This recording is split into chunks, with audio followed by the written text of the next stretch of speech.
Hello guys, welcome to my YouTube channel.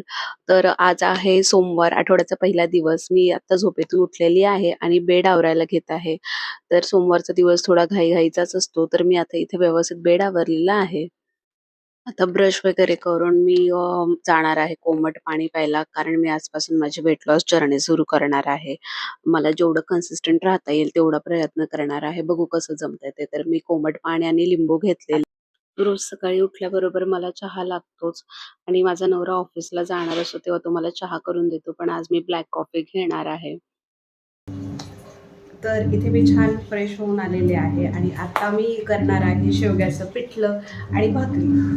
तर नक्की बघा शेवग्याचं पिठलं आणि भाकरी. माझ्या सासऱ्यांना शेवग्याच्या शेंगांचं पिठलं खूप आवडतं, म्हणून मी ते शेवग्याच्या शेंगांचं पिठलं आणि भाकरी आज आता आम्ही दोघेही लंच करून घेणार आहोत. बाबांचं आणि माझं जेवण झालेलं आहे आणि मला आता तूप करायचंय. मी बऱ्याच दिवसांपासून साई साडी ठेवली होती, त्यामध्ये घालण्यासाठी मी हे थंड पाणी फ्रीजमध्ये ठेवून दिलं होतं. आणि ही माझ्याकडे साठलेली साई आहे, ती मी बऱ्याच दिवसांपासून साठवून ठेवलेली आहे. आता मी याचं करणार आहे तूप. रवीला आणि ह्या पातेल्यामध्ये थोडंसं पाणी गरम घालून घेतलेलं आहे. आता हे पूर्ण पातेल्याला असं लावायचं.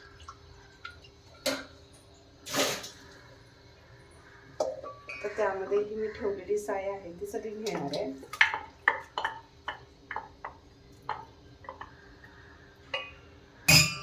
थोडंसं थंड पाणी घालायचं यामध्ये आणि ते घालून घ्यायची पूर्ण साय.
बऱ्यापैकी लोणी वर आलेलं आहे घुसळून. आता मी ते एका कढईत काढून घेणार आहे,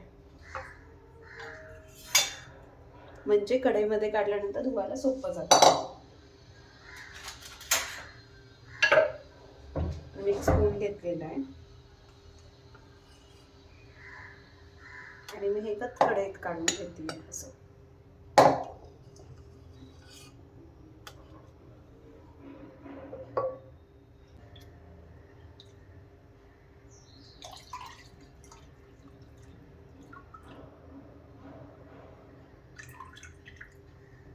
आता हे पूर्ण लोणी स्वच्छ झालेलं आहे, पांढरं शुभ्र यातून पाणी निघालेलं आहे. आता आपण घेऊन तूप वितळायला ठेवूया.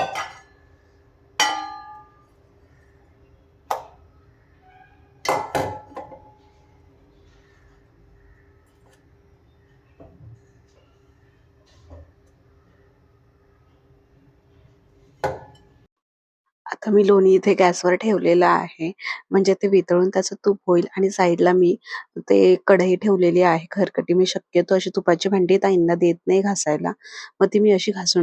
आपलं तूप छान आता वितळतंय. त्यामध्ये असल्यास खाऊची पानं घाला, माझ्याकडे नाही आहेत म्हणून मी त्यामध्ये नेहमी लवंग घालते आणि त्याचा एकदम सुगंध छान येतो.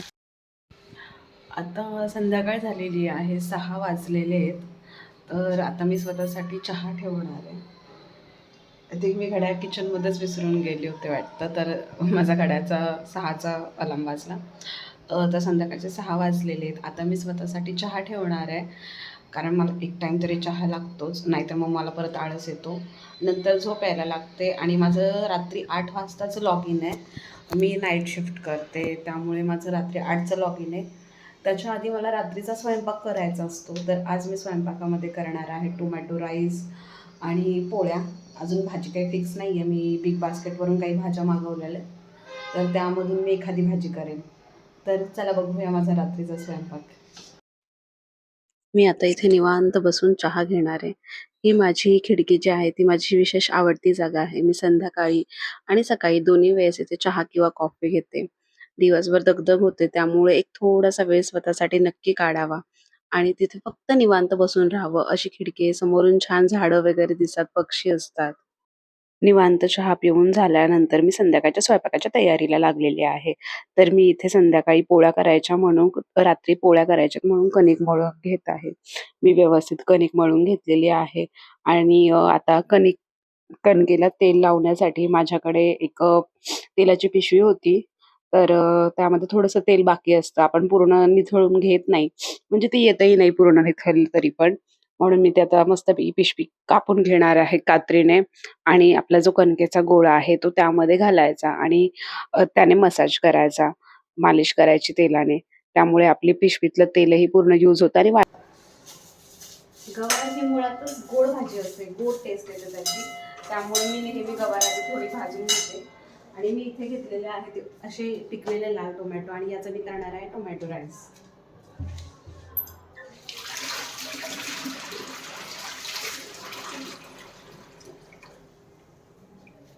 हे मी आधी स्वच्छ धुवून घेतलेले आहे.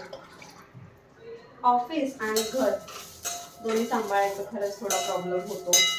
टाईम ॲडजस्ट होत नाही, कधी कधी खूप दगदग होते.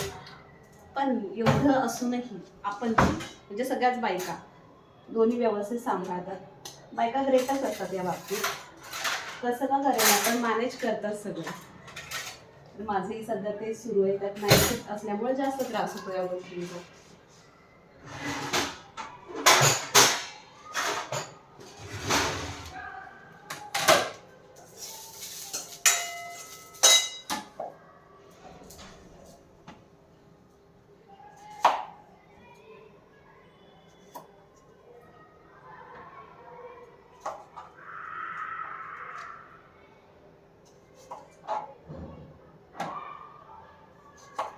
माझ्या लग्नानंतर गुढीपाडवा, मकर संक्रांत आणि होळी हे 3 सण येऊन गेले. माझी पहिली संक्रांत असल्यामुळे तर संक्रांत आम्ही काही सेलिब्रेट केली नाही, पण आम्ही गुळपोळी केली होती.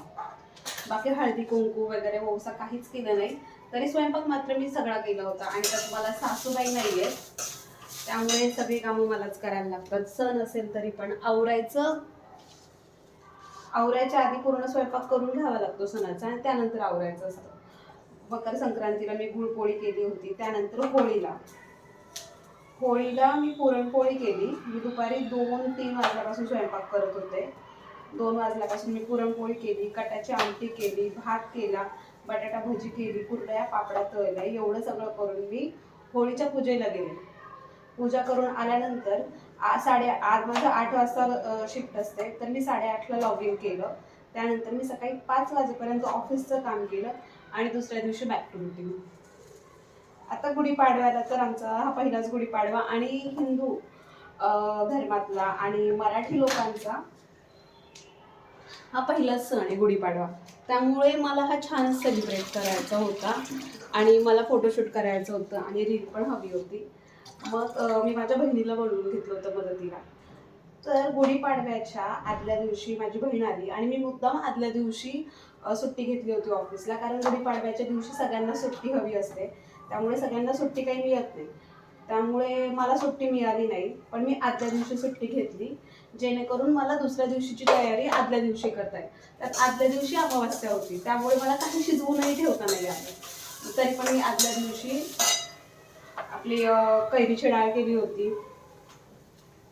कैरीची डाळ करून ठेवली होती आणि बाकीची सगळी तयारी करून ठेवली होती न शिजवता.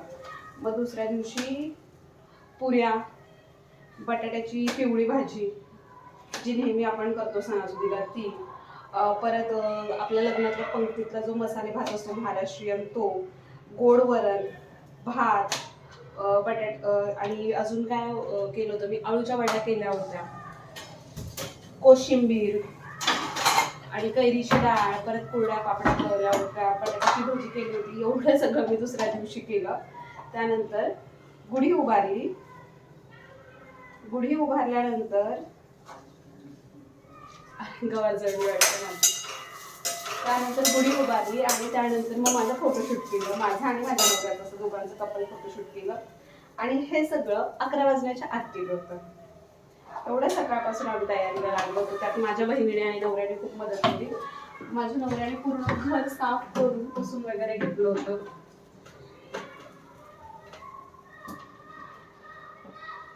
तर आता मी इथे करते टोमॅटोची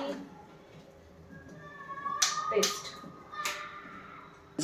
टोमॅटोची पेस्ट करून झालेली आहे आणि आता मी इथे करायला घेणार आहे टोमॅटो राईस.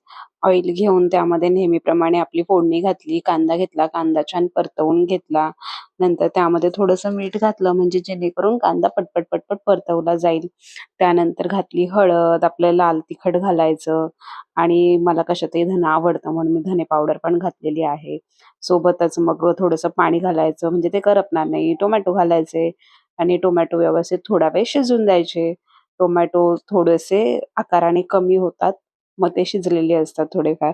त्यानंतर आपला भिजवून निथळत ठेवलेला तांदूळ घालायचा, पाणी घालायचं आणि आता मी हे सगळं केलेलं आहे, पण मी आता हे सगळं कुकरमध्ये ट्रान्सफर करून घेतलं. मग साईडला घेतलं तेल, कढल्यामध्ये त्यामध्ये थोडीशी उडीद डाळ घालायची, जे पंढरपुरी डाळ असतं ते घालायचं, ते मी कुकरमध्ये टाकायचं आणि कुकर लावायचं झाकण.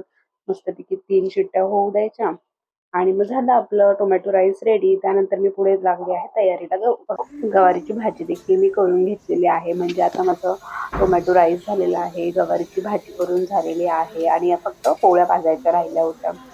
तर माझ्या एका ऑफिसमधल्या कलिगने म्हणजे माझी मैत्रीण असते, तिने मला एक ट्रिक सांगितली. मला एवढा पटपट स्वयंपाक जमत नाही, स्पीड नाही आहे माझा, त्यामुळे मग तिने मला एक ट्रिक सांगितली की गॅस आता एवढा गॅसचे क्रायसिस चालू आहेत, मग ते वाचवण्यासाठी आधी सगळ्या कणकेची जेवढी मळलेली आहे तेवढ्या सगळ्या पोळ्या लाटून घ्यायच्या. शेवटची पोळी जेव्हा आपली लाटायला सुरुवात असते त्यावेळेस पॅन, आपला जो तवा आहे तो गॅसवर ठेवायचा आणि त्यानंतर सगळ्या पोळ्या भाजून घ्यायच्या. त्यामुळे पटकन पण होतात आणि गॅस पण माझा स्वयंपाक करून झाला आणि मी खाऊनही घेतलंय कारण आता मला लॉग इन करायचंय. आता 8 वाजता आहेत आणि मी आता करणार आहे लॉग इन.